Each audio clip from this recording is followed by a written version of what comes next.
In today's video, I'm going to teach you how to reverse a video in CapCut PC.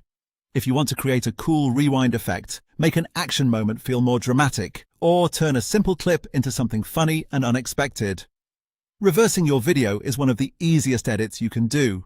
The good news is that CapCut PC makes this process very quick, and you only need a couple of clicks to get the effect working. To begin, select the video clip you want to reverse. Go down to your timeline and click the clip on track 1 so it becomes highlighted. This tells CapCut exactly which clip you want to edit. Make sure you have the correct clip selected before moving on, especially if your project has multiple layers or several clips placed close together. If you do not want to reverse the entire clip, but only a specific moment, you should split that section out first. To do that, move the playhead to the point where you want the reverse section to begin, then split the clip. Move to the point where you want that section to end and split again.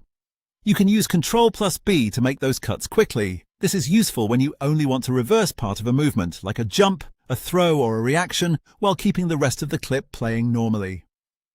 Once your clip or your isolated section is ready, it is time to reverse it. Look at the toolbar directly above the timeline and click the reverse icon. If you prefer using shortcuts, you can also press Ctrl+Shift+R on your keyboard. CapCut will process the clip and reverse both the video and the audio, so everything plays backward together. Depending on the length of your clip, this may take a moment, but usually it is very fast. After that, preview the result to make sure it looks the way you want. Press the spacebar to play your clip and watch the rewind effect. This is the best time to check whether reversing the full clip works well or whether a shorter section would look better.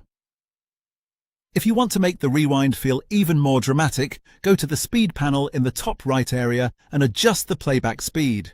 You can make the reverse faster for a punchier effect, or slow it down for a smoother, more cinematic rewind. Small speed changes can make a big difference, so it is worth previewing a few versions until it feels right. And that's it. You now know how to reverse a video in CapCut PC quickly and cleanly.